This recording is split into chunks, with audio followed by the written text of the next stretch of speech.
तो हेलो दोस्तों, नमस्कार, जय हिंद सभी को।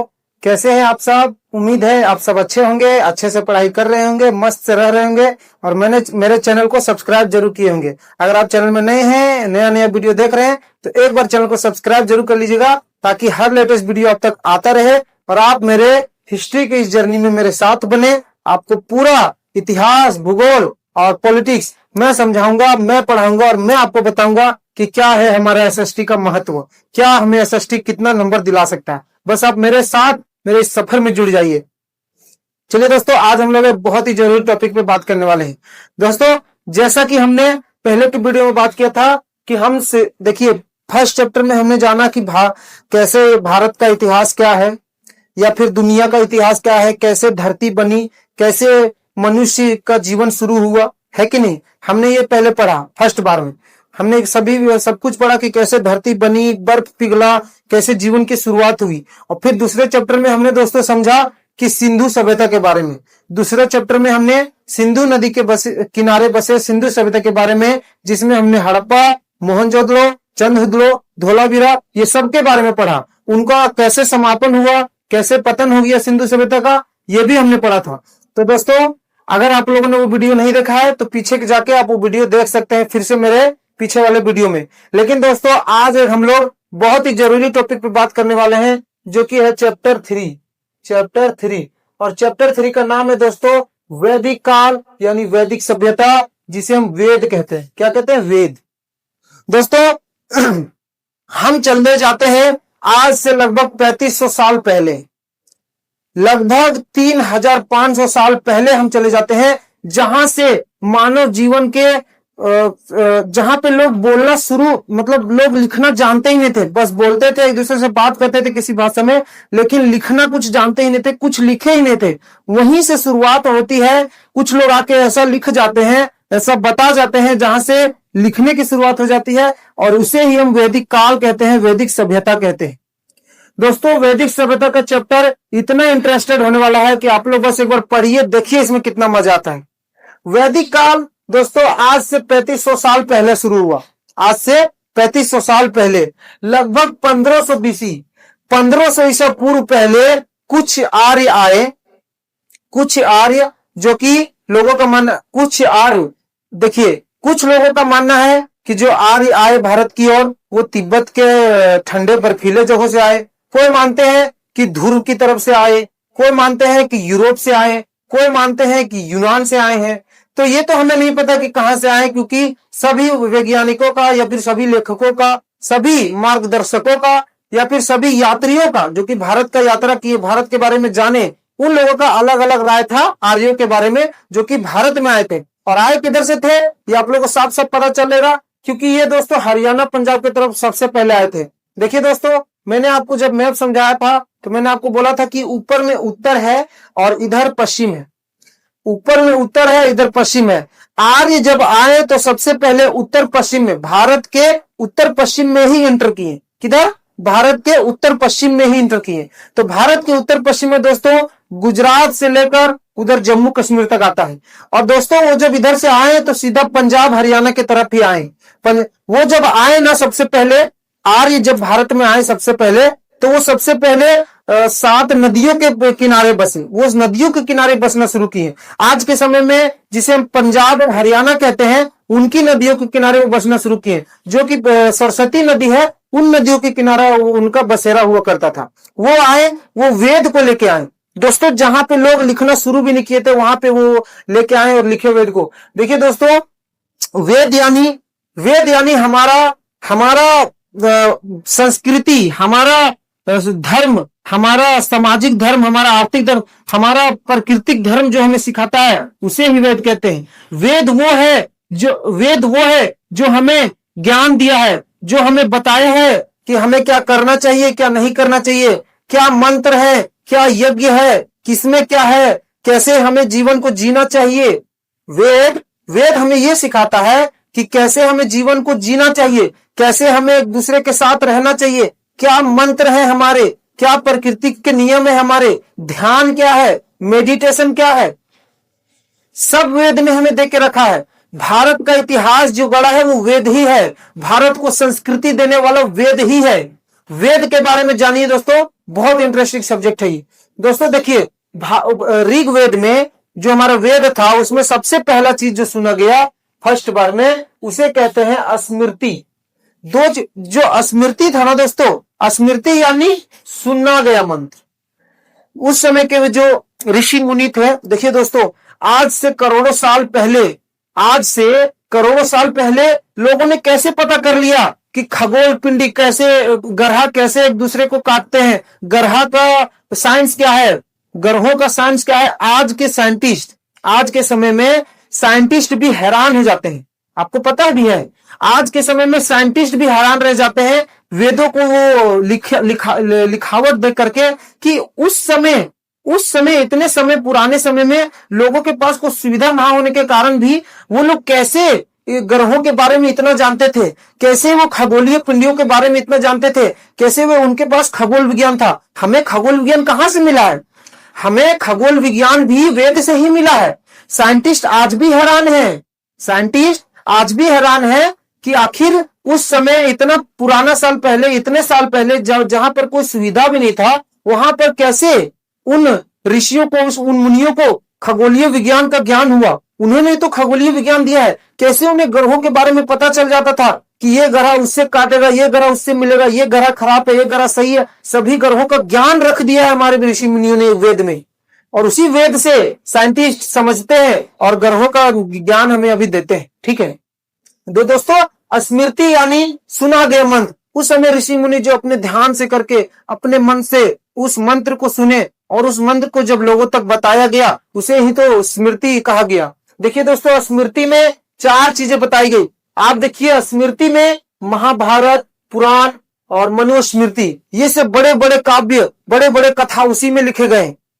वही मनुस्मृति ही है, वो स्मृति ही है, स्मृति मंत्र ही है, जिसमें महाभारत जैसे संस्कृत भाषा, महाभारत जैसे गाथा गढ़े गए, और पुराण जैसे मतलब लिखावट लिखे, पुराण में जो लिखा गया है संस्कृत में भाषा में, वो सब इसी वेद से आया है, इसी स्मृति से आया है। दोस्तों, 4 चीजें हैं हमारे वेद में जो हमें बताती हैं। देखिए दोस्तों, इससे पहले मैं आपको बता देना चाहता हूं कि आज से बहुत साल पहले, उस समय जब आर्य आए थे भारत की ओर, तब देखिए दोस्तों, उस समय लड़ाई न धन की थी न दौलत की थी। आज के समय में धन दौलत इंपॉर्टेंट हो गया है, क्योंकि लोग कहते हैं money not by the happiness. आज के समय में लोग ऐसा नहीं कह सकते, क्योंकि पैसा से ही सब करता था। तुम उन लोगों के चक्कर में मत पड़ना जो कहते होंगे कि अरे पैसा क्या है, पैसा तो हाथ का मैल है, तो निकाल के दिखाओ। जो तुमसे कहे ना कि पैसा क्या है, पैसा तो हाथ का मैल है, तो उसे तुरंत कहना, ठीक है वो मैल निकाल के दिखाओ, थोड़ा दे दे मुझे। अगर तुम्हारा रिश्ता किसी के साथ बहुत अच्छा है, तुम्हारा दोस्त है जो तुम्हारे साथ बहुत अच्छे संबंध रखता है, तुम्हारा किसी के साथ बहुत अच्छा रिश्ता, और तुमको उससे रिश्ता बिगाड़ना है, रिश्ता तोड़ना है, कुछ मत करो, उसे उधारी दे दो। कुछ मत करो, आज के समय में उसे अपनी क्षमता से ज्यादा उधारी दे दो। देखना तुम्हारा रिश्ता किस तरह से खत्म हो जाता है। मैंने करके देखा है, मेरे कई ऐसे रिश्तेदार थे जो पैसों की वजह से मेरे रिश्ता तोड़ लिए। यहां तक कि मैं क्या बताऊं, नाम नहीं लेना चाहूंगा, लेकिन मेरे अपने कई ऐसे हैं जो कि मेरे से पैसा लेने के बाद मेरे से नजर बदल लिए और मेरे से नजर छुपाने लगे और मेरा रिश्ता खत्म कर दिए उस पैसे से। छोटी छोटी कीमत से 3,000 से 4,000 रुपयों के लिए भी, 3,000 से 4,000 रुपयों के लिए भी लोग रिश्ता खत्म कर देते हैं। दोस्तों, आज के समय में पैसा का इतना अहमियत है, जो कहेगा ना money can not buy happiness, उसके मुंह में एक थप्पड़ मारना। Money can buy everything in the world, पैसा ही सब कुछ है। हाँ, पैसा क्या नहीं खरीद सकता वो मैं बताता हूं। पैसा आपकी मन की शांति को नहीं खरीद सकता, पैसा आपके ध्यान को नहीं खरीद सकता, पैसा आपके आत्मा को नहीं खरीद सकता, पैसा आपकी बेचैनी को नहीं खरीद सकता। कैसे? आप बहुत अमीर हैं, आप लग्जरी होम में रहते हैं, लग्जरी कार में घूमते हैं, लेकिन आपके मन में शांति नहीं है, आपके मन में चिंता लगा हुआ है कि वो फैक्ट्री का क्या होगा, उस बिजनेस का क्या होगा। आप दिन भर डिप्रेशन में रहते हैं, आप चिंता में रहते हैं, आप पार्टी भी करते हैं, खुलम खुला भी रहते हैं, अभी के समय में आप बहुत एंजॉय करते हैं, लेकिन आपका मन शांत नहीं है। जब आप आखिरी में सोचते हैं कि मैंने बहुत कमाया, बहुत पैसा कमाया, बहुत कुछ किया, जब आप आखिरी में सोचते हैं कि मैंने तो बहुत पैसा कमाया, बहुत कुछ किया, इतना बड़ा बिजनेस है मेरा, इतना बड़ा घर है, सब कुछ है, लेकिन अंत में मेरे पास क्या है? मैं जब जाऊंगा तो अपने साथ क्या लेके जाऊंगा? तो दोस्तों मैं आपको बताता हूं आपको आपके साथ क्या लेके जाना है। आपके साथ आपको अपने कर्म लेके जाना है, जो कि वहां चलता है। ये पैसा यहां तो चलता है, ये पैसा जीते जी आपको कभी भूखा नहीं रहने देगा, आपको कभी दुखी नहीं होने देगा। पैसा जीते जी आपको कभी दुखी नहीं देगा, लेकिन मरने के बाद ये पैसा आपका कभी काम नहीं आने वाला है। इसीलिए पैसे कमाइए, बहुत कमाइए, क्योंकि अभी के समय में पैसा की बहुत अहमियत है, बहुत जरूरत है। लेकिन साथ में अपने कर्म भी कमाइए, क्योंकि कर्म ही वहां पे काम आएगा जहां पर आप जाने वाले हैं, जहां से आप आए हैं।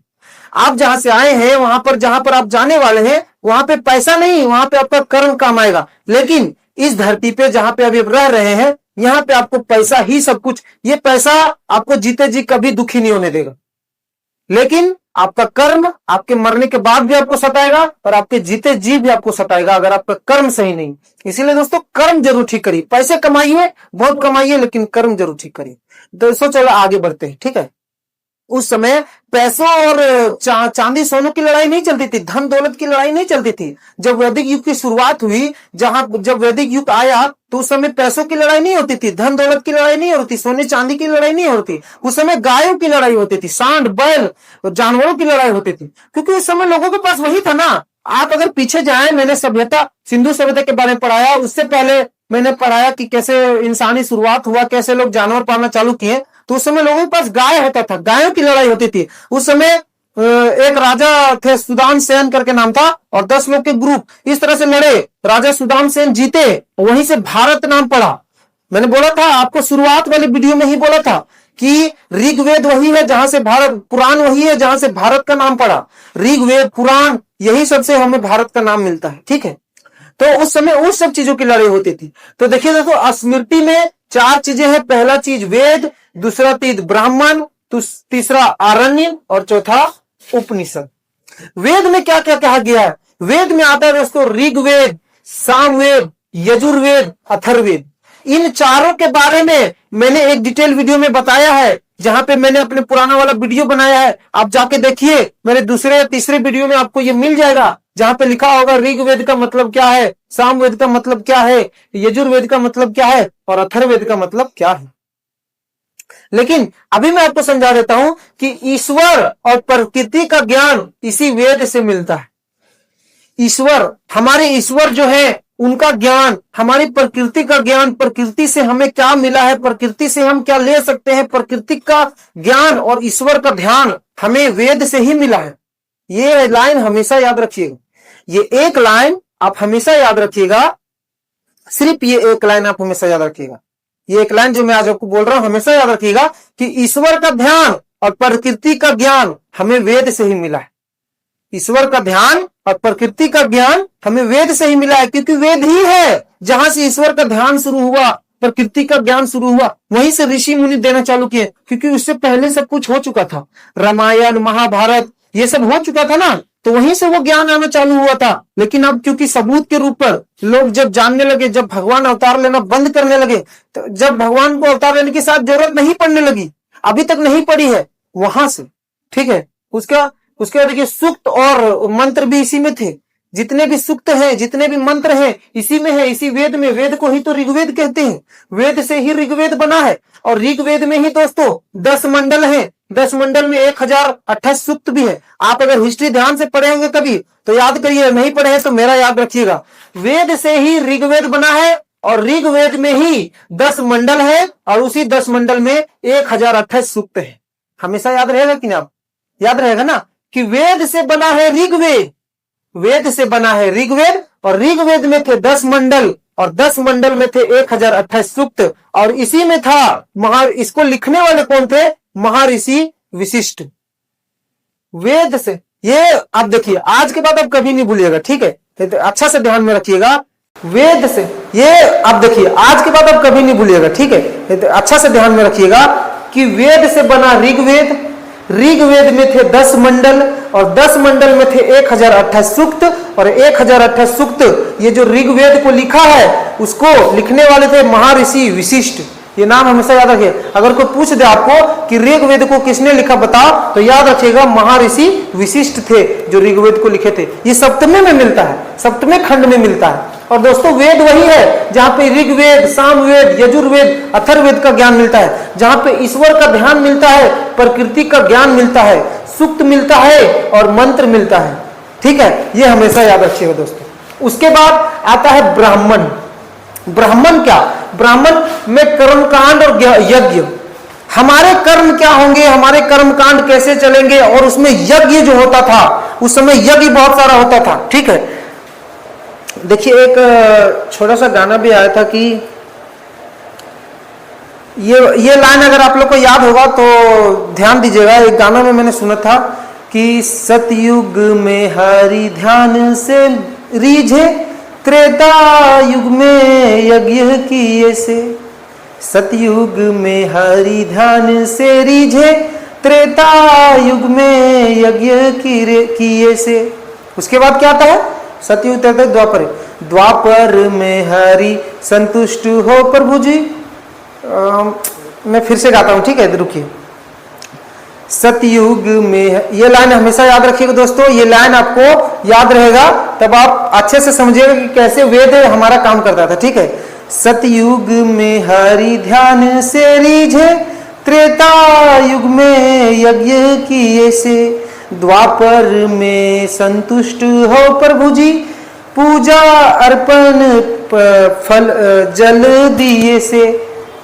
कलयुग एक मात्र ऐसा, जिसमें मोक्ष मिले बस नाम लिए से।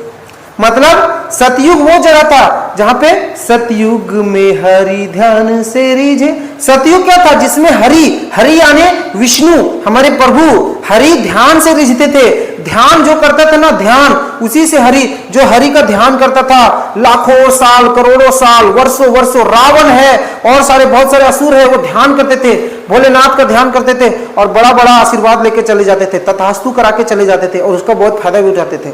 और फिर जब त्रेता युग आया तो किसमें? यज्ञ से, बड़े बड़े यज्ञ करके भगवान को रिझाया जाता था, भगवान को बुलाया जाता था। जैसे कि बरसात होती थी, इंद्रदेव को रिझाने के लिए बड़े बड़े यज्ञ होते थे। अगर आप लोगों ने लिटिल कृष्णा देखा होगा तो उसमें भी आपने देखा होगा।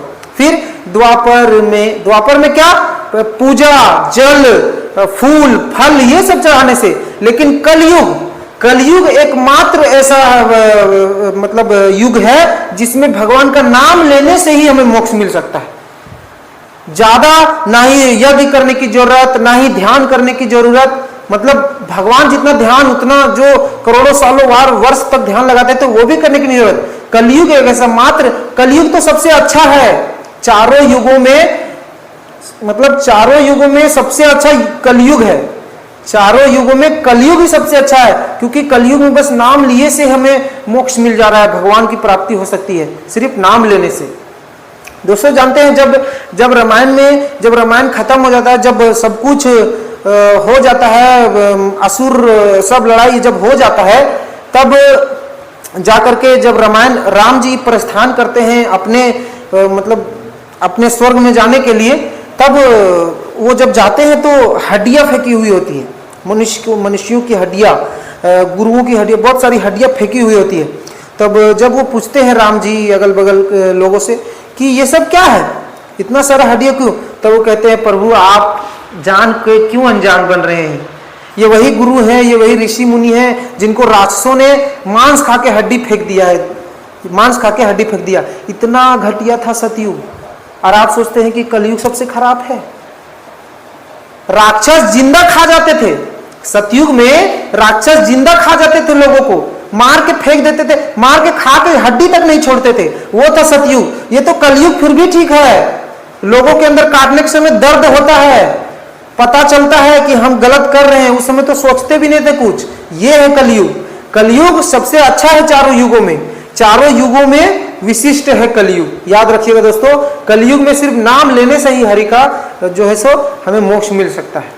चलिए आगे बढ़ते हैं।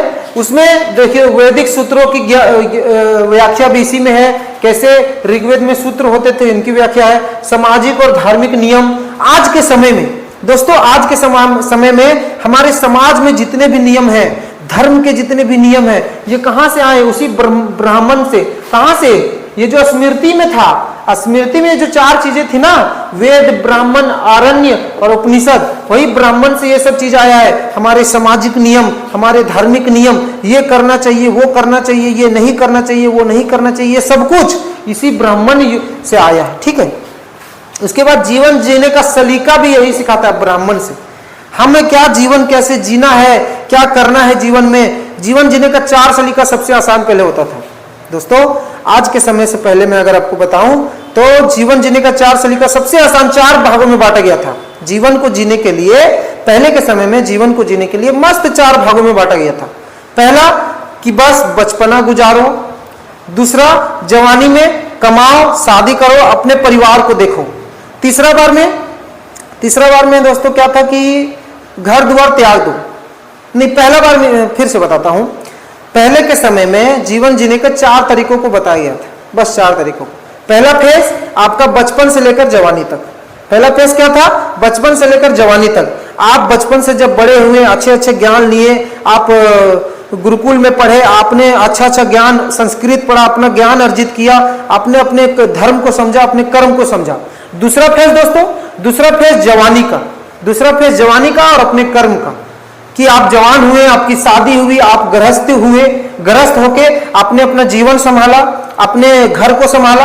और तीसरा अपने मतलब बुजुर्ग जब होने लगते हैं ना दोस्त, थोड़ा थोड़ा, तो आपने घर को त्याग दिया, आपने घर को त्याग दिया, आप जंगल में चले गए। ये तीसरा फेज, आपने अपने घर को त्याग दिया, आप जंगल में चले गए। जंगल में जाने के बाद आप वहीं पे रहने लगे, वहीं पे खाने लगे, सरल जीवन जीने लगे। ये था तीसरा फेज। और चौथा फेज, सब कुछ त्याग के, न भोजन न पानी, कुछ नहीं, बस हरि का ध्यान। कुछ नहीं, न भोजन न पानी, बस हरि का ध्यान। ये था चौथा फेज। और हरि का ध्यान करते करते आप अंतर्मुक्त हो गए और इस आत्मा से उस आत्मा का मिलन हो गया और आपका आत्मा जहां से आया था वहां चला गया। ये 4 फेज होते थे उस समय। ठीक है दोस्तों। उसके बाद आता है आरण्य। आरण्य में क्या था? वन, प्रस्थान, ग्रंथों के ध्यान, रहस्य, जड़ी बूटी, प्रकृति का ज्ञान, ये आरण्य है। आरण्य में क्या? कैसे जड़ी बूटी से क्या किया जाएगा, किस बूटी से किसका इलाज होगा, प्रकृति का नियम क्या है, प्रकृति हमें क्या समझाता है, प्रकृति से हम क्या पा सकते हैं, ये सब इसी आरण्य में था। ठीक है। उसके बाद दोस्तों आता है उपनिषद। उपनिषद में आत्मा और ब्रह्म की मिलन का रहस्य, उपनिषद में आत्मा और ब्रह्म का मिलन का रहस्य, जीवन, उपदेश और मोक्ष। जीवन का क्या उद्देश्य था, मोक्ष कैसे मिल सकता है, इसी उपनिषद में लिखा गया है। मैं कौन हूं, इसकी खोज। आज के समय में सबसे बड़ा सवाल एक ही होता है और सबसे बड़ी खोज एक ही चीज है कि मैं कौन हूं। आज के समय में अगर आप देखें, आज के समय से ही नहीं, पहले से ही मैं बता रहा हूं, सिर्फ आज की बात नहीं कर रहा हूं, आज से लाखों वर्षों से या फिर शुरू से ही ये खोज चलता आया है और ये सवाल उठता आया है कि मैं कौन हूं।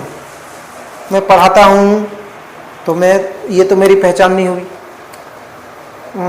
ये तो मेरा कर्म हुआ कि मैं पढ़ाता हूं, है कि नहीं। मेरा नाम बंटी है, ये तो मेरा नाम हुआ। ठीक है। उसके बाद दोस्तों या फिर मैं पूछ दूं कि मैं यादव हूं तो ये तो मेरी जाति हो गई, या फिर मैं बोल दूं कि मैं मनुष्य हूं तो ये तो मेरी जाति हो गई कि मैं मनुष्य जाति का हूं। मैं बोल दूं कि मैं एक शिक्षक हूं तो ये तो मेरी पहचान हो गई कि हाँ मैं एक शिक्षक हूं, मैं ये कार्य करता हूं, ये मेरा कर्म है। लेकिन मैं कौन हूं, मेरी खोज, मैं आखिर हूं कौन। देखिए ये दिमाग मेरा है। अभी आप ये चीज पकड़िएगा। अगर आप मेरी बातों को पकड़ने का कोशिश करें, अगर आप मेरी बातों का, मैं आपको ध्यान से एक चीज बताता हूं, अगर आप मेरी बातों को पकड़ने की कोशिश करें तो एक जो सबसे बड़ा खोज होता है कि मैं कौन हूं, शुरू से एक खोज चलते आया है। ये खोज पुराने समय से ही अभी तक ये खोज चलते आया है, जो कि उपनिषद में लिखा हुआ है कि मैं कौन हूं की खोज। उपनिषद में क्या लिखा हुआ है? मैं कौन हूं की खोज। दोस्तों इसको कनेक्ट करके देखिए, जरा सा आप सोच के देखिए, आप अपने आप से सवाल कीजिए कि मैं कौन हूं।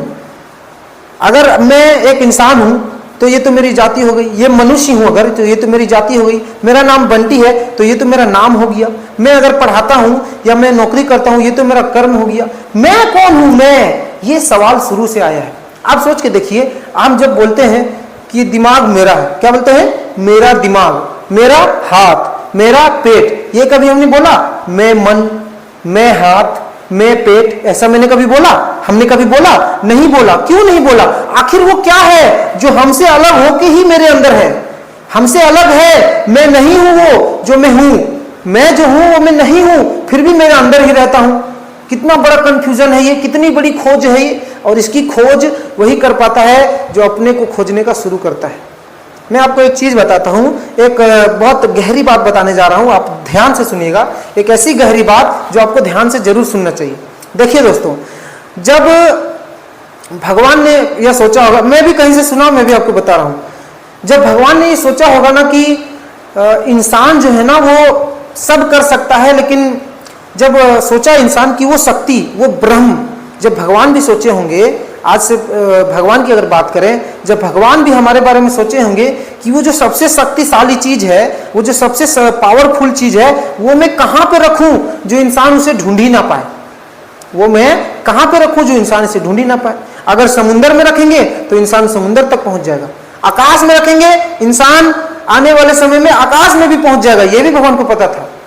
अगर हम पहाड़ों में छुपा देंगे, वो पहाड़ों में भी खोज लेगा। ना धरती में छुपा सकते हैं, ना आकाश में छुपा सकते हैं, ना प्रकृति में, ना हवा में, कहीं नहीं छुपा सकते, वो खोज लेगा। तो क्या किए कि उस शक्ति को, उस पावरफुल चीज को उस इंसान के अंदर ही डाल दिए। तो दुनिया का सबसे पावरफुल चीज जो है वो हमारे अंदर ही है, क्योंकि भगवान जानते थे कि इंसान धरती खोद देगा, समुद्र फाड़ देगा, आकाश चीर देगा, लेकिन अपने अंदर कभी नहीं खोजेगा, अपने अंदर कभी भी झांक के नहीं देखेगा कि मैं कौन हूं।